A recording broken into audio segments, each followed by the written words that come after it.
I want to jump to this story from the Daily Mail. Controversial group behind the Trans Day of Vengeance raised money for firearms training as other trans protesters pose with guns ahead of march in D.C. on Saturday. Now, I want to make sure I state this first and foremost. They have a right to firearms. They have a right to firearms training. And I do not care if they want to go and march peacefully while armed. That is a Second Amendment right. And in D.C., they don't allow it, which I think is wrong. However, we just had a mass shooting where a transgender individual wrote a manifesto. These people defended it and are now calling for a day of vengeance.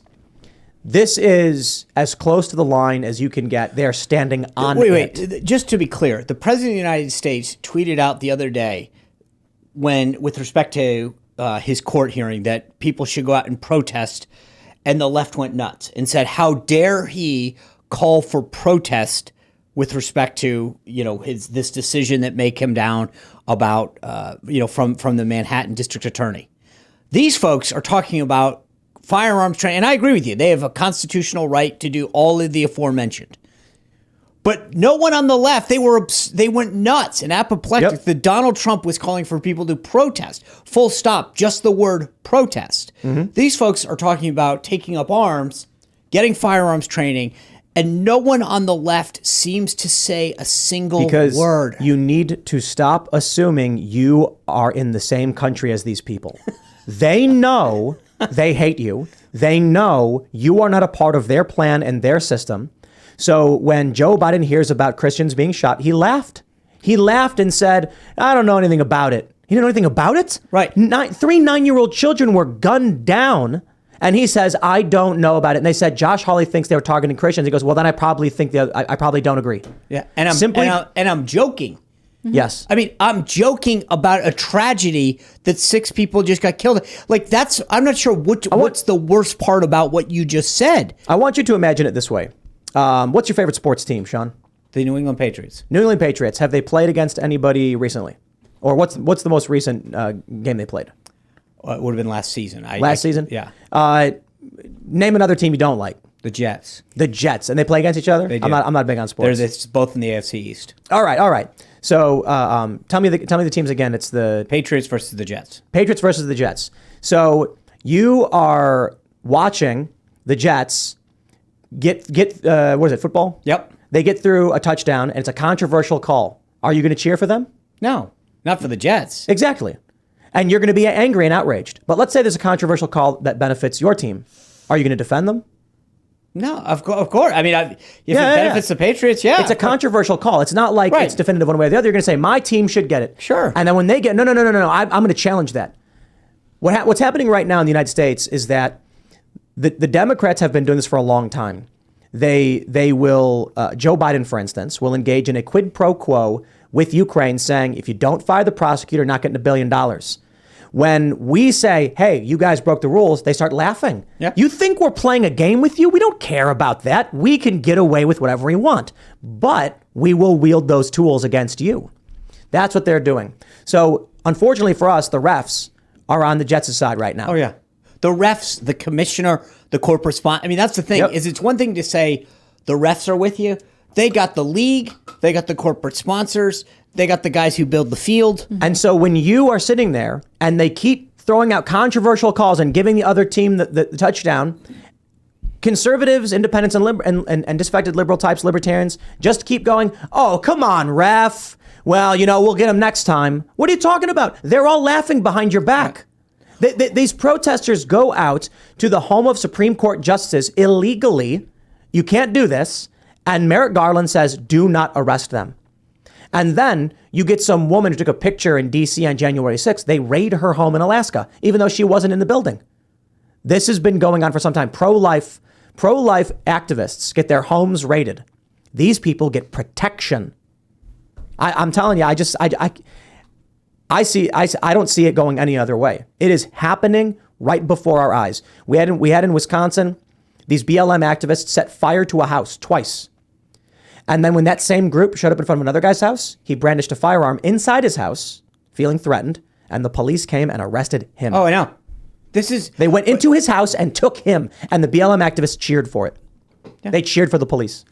I think the thing that folks on the right have got to start understanding, in my opinion, is that this idea that there's this goes to exactly what you're saying, that somehow that it's a level playing field, and that we've got to start playing by their rules.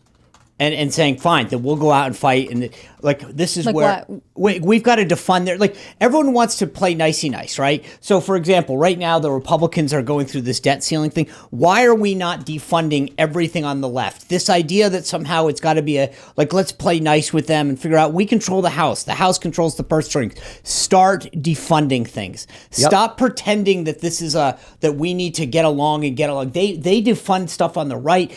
This is... There's this level of collegiality that we believe that they'll treat us like if they get back in power. That's just never going to happen. But so the challenge, I suppose, then is if this is the direction everything is going, regardless of what we want to happen, what happens in 5 or 10 years?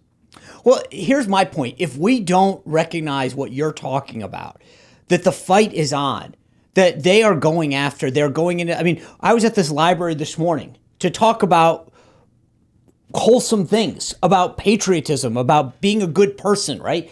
And the library, a DC public library, put up pride and trans flags all over it, right? That was their counter.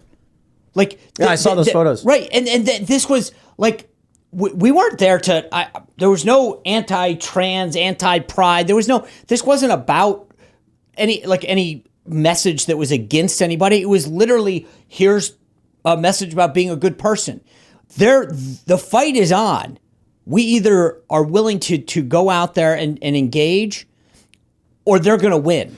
I kind of looked at what they're doing right now is overt acts of violence, death threats, terrorism. In Atlanta, they firebombed a government facility. They burned down houses. They flipped over a guy's truck. And conservatives are barely mustering up speaking events. Matt Walsh was forced to cancel a speaking event over death threats. Meanwhile, they are calling for violence this weekend. They're out there. Look at this.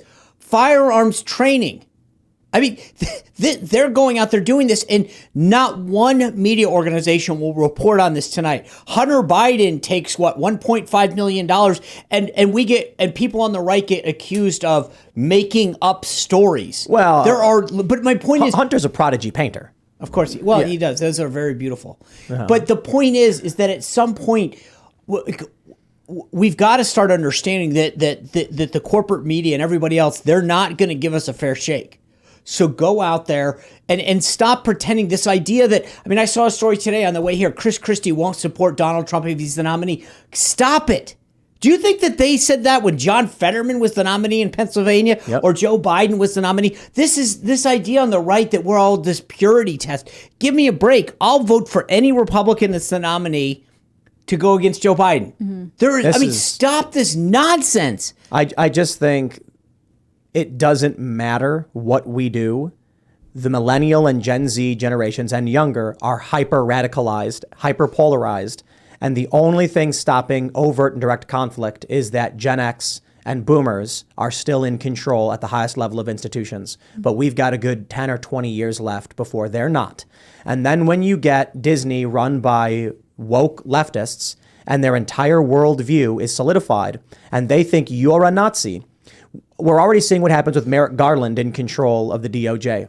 He says, protect the people breaking the law that benefit us and prosecute those that even step anywhere near the line that oppose us. Yep. So where are we going to be in 10 years? It's going to be worse. Well, it depends on what you do for the next 10 years. If I think we should not, first of all, do not engage people in violence directly, because that's like, there's this metaphor of fighting an alligator underwater. You don't want to fight it underwater. Yours. Yeah. Don't do that. Do not fight them in a place where they want you to fight them in. Right. It's not the way. But I was spent like 4 hours last night listening to music and realized again, for the first time again, that the key moving forward is to create the culture, is to make massive ripple effects and inspire people and make people come together for something other than hate, something other than stress. And I think that's the way forward. I think the most powerful thing people can do right now to try and reverse things and protect this country is start a business, make money, have a family, get some chickens maybe, get away from cities, I think the family and money thing is the most important. It's Mike Cernovich who's been saying this for a long time. Because if you plant those seeds right now, you build personal wealth, you build a business, you have a family. In 10 years, we won't have to worry about the levers of control. Can I just make one point though, because you called out my age here. I don't want to speak for Hannah Claire, but I mean, as a father, as someone here, I assume, like, I sit around sometimes with parents, and all their kids will have phones, and they'll be like, oh, these kids with the influences, and I'm like, you're the one who handed the kid a phone. Yeah. You're the one who put the kid on TikTok. Don't tell me that you're upset about the influences that your kid have. You let them have Snapchat. Yeah. You let them have TikTok. You gave them a phone, and now you're complaining. I'm sorry, my kids are 12, and I didn't give them a phone. I don't allow them on TikTok. And I think at some point, be a parent. Yeah, I think the phone argument, it's the phone, it's the Kindle, it's the iPad, it's the TV. I said this once on the show, but I think having a TV in your home is like asking a stranger off the street to come babysit your kids, right? Especially cable TV. You don't know what's going to come up on anything. You don't know what video YouTube is going to put on next after the one that you put on for your kid that you think is innocuous. You don't know what any of the algorithms that your teens are looking at is going to generate for them. And that is so incredibly dangerous. But Tim, you're talking about, having a family and going to a farm. I mean, but part of this is, and I agree with all that, right? But in some cases, it's possible. In some cases, it's not. But I would say, regardless of whether you could move out and get a piece of land, which is, I think a lot of people would love to do it, but some cases it's not possible. But when not, engage with your kids. Find out what they're learning. I mean, the one great thing about COVID is that kids sat at a kitchen table in a lot of cases, and parents said, this is what you're learning, this is what you're reading, and they actually were able to have some discussions. But I just, I think that too many times YouTube is substituting for a babysitter or substituting for parenting. Or your neighbors. I think that at the core, the family is the nuclear building block of society, right? But you should know your community as well, right? That's one of the reasons I love coming into an office. I know the people I work with. I know what's going on with their life.